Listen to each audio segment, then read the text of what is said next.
Hi everybody, today I'm going to demonstrate how to throw a large plate or a platter, something 15 to maybe 20 inches in diameter. But before we do, there's just a few pieces I want to show you that you'll need in addition to your normal throwing tools. The first thing will be one of these MDF bats.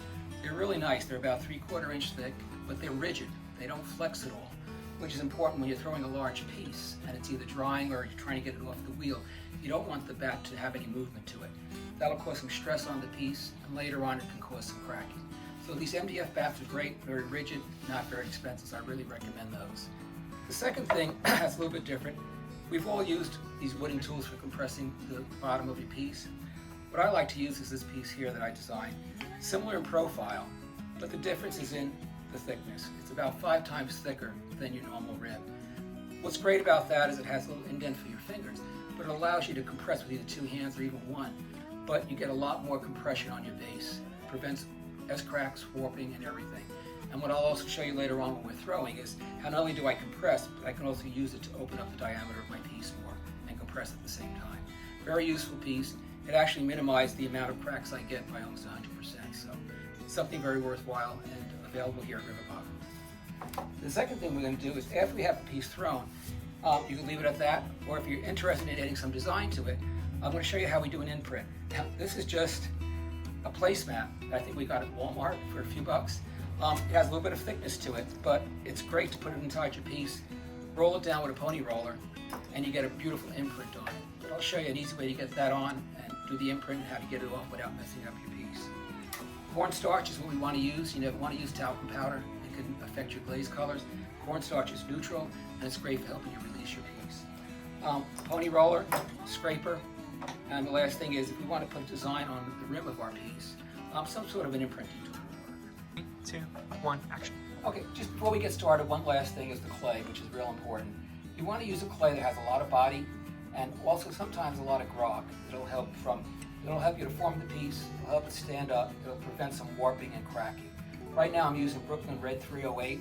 It has a moderate amount of grog to it. It has a lot of body and a nice color to it.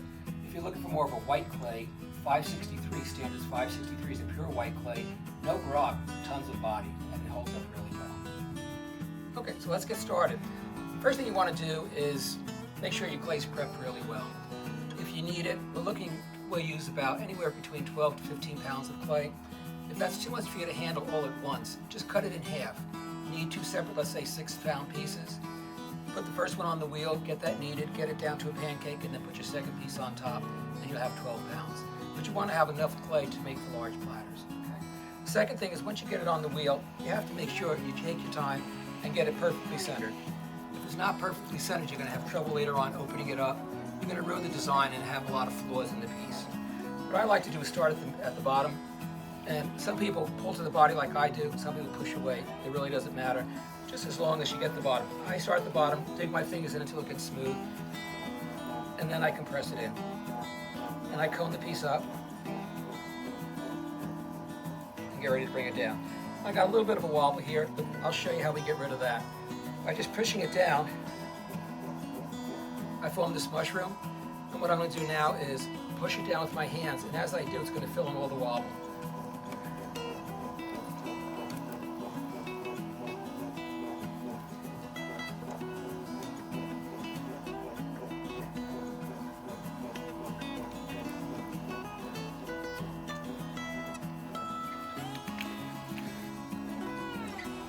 Okay, we have it pretty nice and centered now.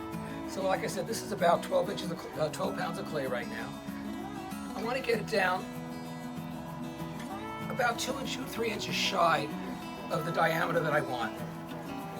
So I'm going to start pressing it down, doing the same thing with the sides, keep pushing them down, making sure I maintain my center on the clay.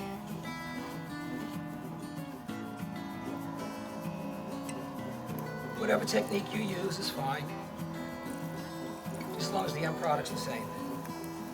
Okay.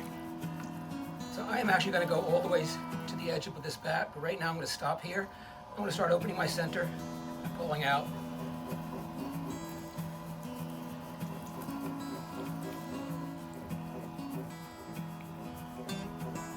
And push down. Okay. My base is about 3/4 of an inch thick. On these large pieces, I like a little bit heavier base. It adds more support to it. It also gives you a nice depth to put a nice foot, and you'll have the bottom also glazed. Now, this is where this tool comes in handy. I got it open now to about maybe an 8-inch diameter there. I'm going to go ahead and start compressing the bottom. And as I compress it, you'll see it changes color. And when I see it's nice and compressed, I'm going to start moving it to the right. And as I do that, I actually open up the diameter of the piece.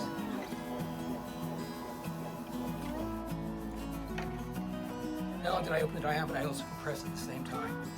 So just to make sure I'm good, I go back and forth a couple more times. But now my base is really nice and compressed. Now, the other thing I do a little different, a lot of people when they start opening the sides will start actually forming the bowl. What I do on all my pieces is I go straight up.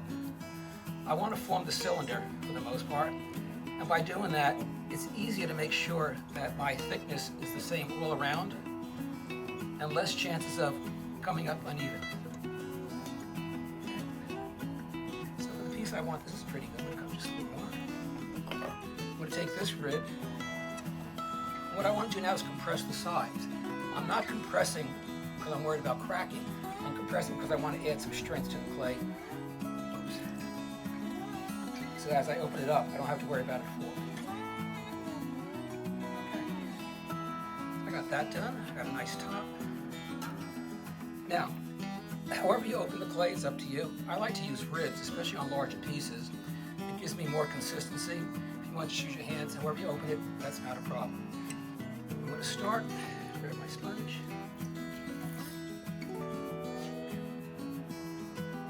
I always start at the top. I find by doing that, I get a more uniform opening rather than leaving a lot of clay on the bottom or pulling the bottom out off the rim. Okay? All the ways down.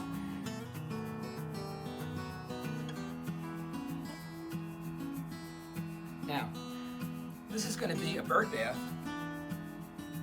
And what I've learned is the bird baths cannot be too high, because if the birds can't see over the rim, they won't use it. So it's going to be a relatively shallow rim.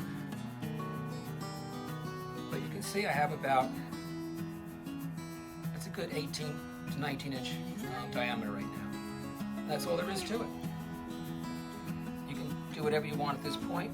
Get some decoration, keep pulling this out. Like I said, if your clay has a lot of body to it, you really don't have to worry about it falling down or losing your shape. At this point, we're done with throwing it.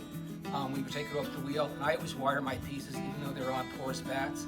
The reason for that is if it starts to dry a little unevenly, and where it's dry, it starts to torque, it ends up cracking. So if you just give it a little wiring on the bottom, it helps it move and dry more uniformly. All right. I'm going to show you now how I add some decoration to the bowl. You don't want to do any imprinting immediately after you threw the piece. It's too wet, and if you go to put an imprint on, it's going to get blotchy and muddy looking. So to get a nice crisp imprint, let it sit a little while. Then what I do is I use a rubber scraper and just go ahead and squeegee off any excess clay. The more you squeegee, the drier it'll be, and the better your imprint.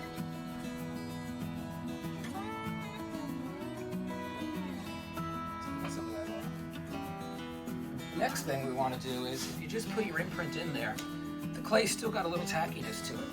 Cornstarch. Miracle thing. Just splatter your cornstarch in. Now the cornstarch will disappear when it's bisque fired, so you don't have to worry about that.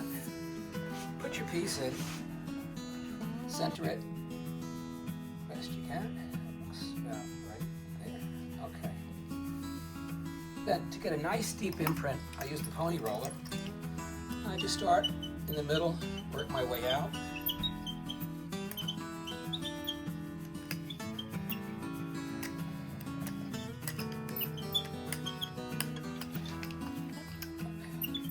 Now press nice and hard.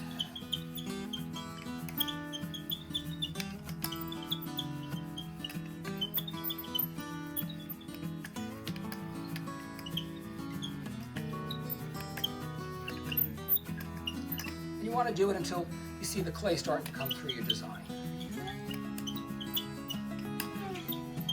The deeper you go, the more crisp your texture and feature will be.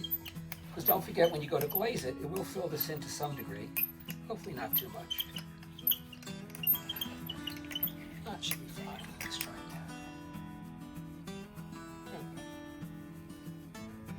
I know we have the cornstarch on there. I'm not sure if you can see it, but we got a nice deep texture going. The next thing you may want to do is just to clean up the edge where it might have been a little uneven. Just get yourself your rib and just go around.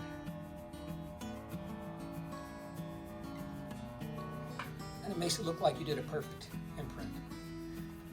Next thing you could do is if you want to add a little decoration to your rim, you can actually scallop this if you want, or you can just use an imprinting tool. And this is at a great point right now because it'll imprint real nice. So get your wheel at a nice slow speed. You want to put the imprint tool where you can hold it with your fingers so you don't distort your rim, and just let it roll.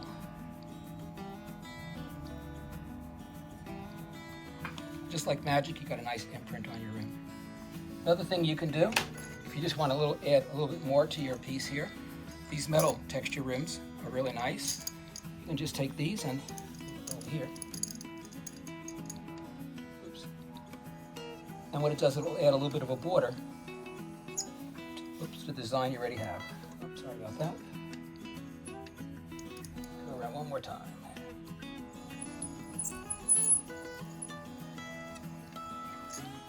Okay, with that said and done, we've got it done. Okay, we allowed the piece to air dry, nice and slow. It took about a week to get it thoroughly dried. We did a bisque firing on it, and now we're ready to go ahead and glaze it. This piece here is now finished. We actually did a taupe gold interior with a jade exterior. I also did add a scallop before we did bisque fire it, just to give it a little bit more decoration. If you're interested in learning more how to do this in detail, we do have classes here at Riverbottom Pottery for beginners all the way to advanced level. We'll also show you how to glaze and just about form any kind of piece you want. We have all the supplies, tools, and equipment that you need here at Riverbottom Pottery if you ever should need anything. Right here in Harrisburg, PA. Thank you.